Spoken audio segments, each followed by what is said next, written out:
Hey everyone, and welcome to Tony for Unforeseen Consequences. Tony for you. Shin Megami Tensei is known for giving players the agency of shaping the world in your image. It's why I came to love the series so much in the first place. Through the choices you make, you can bring about a world of your own creation.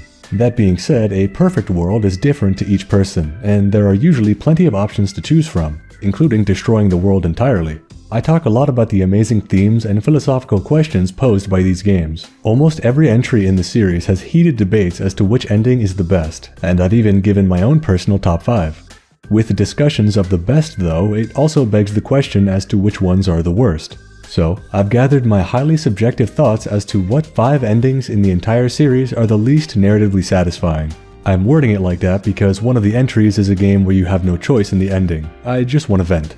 I'll endeavor to explain my reasoning for the entries on the list as best I can, but we all have our biases. So, without any further ado, let's talk about these nightmare worlds. Number 5. Shin Megami Tensei 4 Apocalypse Law and Chaos Ending. The list is already off to a weird start because I'm lumping 2 endings into one position, but with these 2 I think it makes sense. These endings are both essentially early bad endings and are in no way supposed to be taken seriously. The real ending in this game is the choice of sacrificing your friends or not in the end. For all intents and purposes, the Law and Chaos endings are nothing more than Easter eggs or just nods to the original SMT4. I received a surprising amount of flack for not talking about them in my video discussing the alignment endings of every single Shin Megami Tensei game, and I never really understood why. I don't think there are any people that played through Apocalypse, got the Law or Chaos ending and was satisfied, which makes sense because you're not meant to be. For these endings, the characters Walter and Jonathan offer you a Law and Chaos alternative to this clearly neutral aligned game. Considering Flynn, the main character of 4, already chose the neutral path, it would be just plain rude to choose otherwise.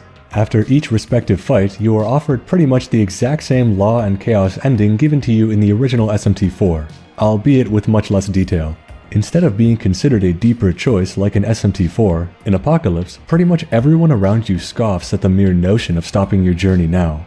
You are the God Slayer, carving a path of destruction in your wake, only to bow down to characters you barely interacted with and give up not just on your ideals, but the friends you made along the way. In the case of the story, you don't know these people. Flynn does, and he turned them down. Why on earth would you choose them over anyone else? They really lay it on thick too, as if you do, for some reason, pick one of these endings, every single character is either extremely surprised, extremely upset, or both. At least in Shin Megami Tensei 4, there were groups of people you interacted with for a good amount of time that agree with your ideal to a certain degree, Law or Chaos, but in Apocalypse, literally no one would want this outcome. To choose either of these endings is nothing but betrayal to everyone you know, for no good reason really. I don't usually give much thought to endings like these. The series has plenty to point out as clearly bad endings, but many people do indeed consider these alignment endings in Apocalypse to be worthy of discussion. Well, I gave it some thought, and after seeing the text crawl over one still image, I'm not impressed. I actually really like SMT4 Apocalypse, but the Law and Chaos endings are not the reason why. Number 4. The Digital Devil Saga 1 ending, or really lack thereof. This choice will get me a lot of flack, but please, let me explain why I think this way. Allow me to set the stage. The main character beating the final boss, a difficult and epic final confrontation to top off a fantastic game, and once it's all over, the tower you all ascended is falling apart. This is it, the finale, and it's intense. Surf runs towards his friends in a desperate attempt to survive, only to be too late. The tower explodes. While they all fall, Surf tries to grab hold of Sarah's hand, as even in his seemingly final moments, he's thinking of her. She whispers, "I'll find you," as they get separated. What happens next? Well, fade to black, the end, that's it. This ending is extremely upsetting to me, as after being a part of this community for a while, I know many people have played Digital Devil Saga 1 and haven't yet gotten around to the sequel. I can't help but think that the reason why is because of this extremely anticlimactic ending. I can say this confidently because it literally happened to me. I just couldn't find it in me to play the sequel after that ending. I was just so drained. I understand that Digital Devil Saga 1 and 2 are basically one story over 2 games, but that just makes it all the more upsetting as to why they ended the first game so poorly. The second game in the series is one of my favorites in the entire Shin Megami Tensei franchise, and cemented Digital Devil Saga as one of the best RPG duologies in gaming, and not many people have played both. If I didn't decide to dedicate an unhealthy amount of time to this series, I might be one of the many people who decided not to play through Digital Devil Saga 2 after the first one. The first game is a whole lot of setup, but I believe it's done well and establishes some pretty fantastic characters in a world that is incredibly interesting. To see it all end in nothing more than a fade to black and what should have been a please insert disc 2 screen could be okay. But there was no please insert disc 2 screen. There was, essentially, a please buy game 2 screen. Honestly, if I was a kid when this game came out, I probably wouldn't buy the second game. With all that being said, if you are one of those people that have yet to play the second Digital Devil Saga game, please do. The second game is even better than the first and wraps up the story so amazingly I couldn't possibly begin to describe it without doubling the length of the video. If the ending to the first game is holding you back, like it did me, allow me to be the person to tell you, just read a story summary of the first game and jump right back into it. You won't regret it. Treating the Digital Devil Saga games as one package, this is one of the best JRPG stories ever told. Number 3. Devil Survivor, Atsuro's ending. Now we're getting into the more narratively horrible endings. Devil Survivor is a game universally touted as one of the best plot-driven games in the series. The Tokyo demonic lockdown and the Tournament of Bell hooked me right away. All the characters serve an incredible narrative purpose, and spending time advancing their path feels important and fulfilling. Each path has their merits in the end, and one of them is even my favorite ending in all of Shin Megami Tensei, but in turn, one is one of my least favorites as well. Atsuro's ending has you subduing the demons spilling over into the world, but not totally destroying them. Thus, humanity does what it does best, and exploits new resources for capital and political gain, regardless of morals or consequences. Japan essentially enslaves demons to be used in the military and as a power source, in turn becoming the dominant country in the world, ruling with an iron fist. I don't mean to get political, but if we learned anything from history, Japan being a military superpower is not good for business.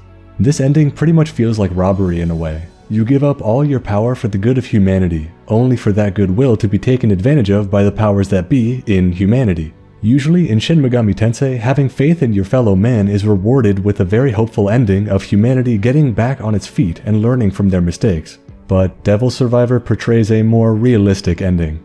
In a way, this ending is actually an incredibly powerful critique of human nature, but if I got it my first time through, I would feel betrayed. Number 2. SMT Strange Journey Chaos Ending. Many of you may know that I think SMT Strange Journey is one of the best Shin Megami Tensei games out there, but one thing is a constant drag for me, and it's the simple portrayal of the endings. For both the Law and Chaos endings, despite how amazingly written the characters of Zelenin and Jimenez are, when people think all Law is a mass of people praying all day and Chaos is nothing more than survival of the fittest cavemen, it comes from this game. Now, I love Zelenin as a character, and as a man with a pretty clear Law bias, I have a soft spot for the Law ending of this game. I appreciate and enjoy the character of Jimenez as well, but I hold no love for his ending whatsoever. This spot does not also include the Strange Journey Redux version of this ending, as the Redux exclusive endings basically have no downside and ruin what little nuance the endings of the original game had to offer. But that's a story for another time. Most Chaos-aligned individuals value personal freedom above all else, and thus wish to bring about a world that values it as well. While the player may be led to believe this ending will provide that world, especially if they listen to Jimenez, the world is explicitly said to be ruled over by demons. Most humans will die, and those that survive will re-establish their ties with the demons. And by that, it means mindless obedience to a demonic host to fight an endless battle on their behalf. I don't think even the most staunch Chaos-aligned individual would want to live in a world like this. This is no world of freedom. It's a world of pure ultra-violence. Number 1. Shin Megami Tensei 5 Chaos Ending. This is quite possibly the most cut and dry example of a bad ending in a game, but somehow it became one of the main alignment endings. In this ending, the many gods that once inhabited the world subdued by Yahweh's rule have broken free. Throughout the game, this was built up as a monumental goal and described as a way to establish true free will and independence for all denizens of Earth. A way to get back to our roots of worshipping the myriad gods and forge your own unique path in life. This seems great on the surface, and honestly doesn't receive much compelling pushback from the other alignment reps in the game. It's basically just all demons suck from Yakumo and my god is the best from Dazai. So sadly, many players might have been baited into getting this ending on their first playthrough. I'm a Law guy though, so I got the surprisingly good Law ending for the game. That ending, throughout the game, was decried as regressive and all but pointless with no clear direction as to how you would actually even accomplish the goal. Despite this, it turned out to be an incredibly impactful ending and led to a world where humanity led happier and more peaceful lives than they ever had before. And as I stated previously, the chaos ending throughout the game is hyped up as being the only reasonable way forward and seems pretty much inevitable, though it leads to a world where even the main character has sadness seeing what he created. You know it's bad when a character meant to be a stand-in for the player is disappointed in your choice. While those who have conviction achieve greatness, those who wish for more in life than physical strength are left pretty much without anything to live for. The constant war and strife leaves no room for philosophy and art, but a world purely based on survival. This ending would be a nightmare for anyone who wished for peace, as with the amount of reliance humanity will have on demons, anything beyond tribal instincts will be unacceptable. Don't be fooled by false freedom. The ability to choose your path is only as valuable as the destinations ahead of you, and all roads in this ending lead to bloodshed. Well, that covers my least favorite endings in all of Shin Megami Tensei. Let me know your picks for the worst endings in the comments down below, and while you're down there, leave a like and subscribe if you haven't already.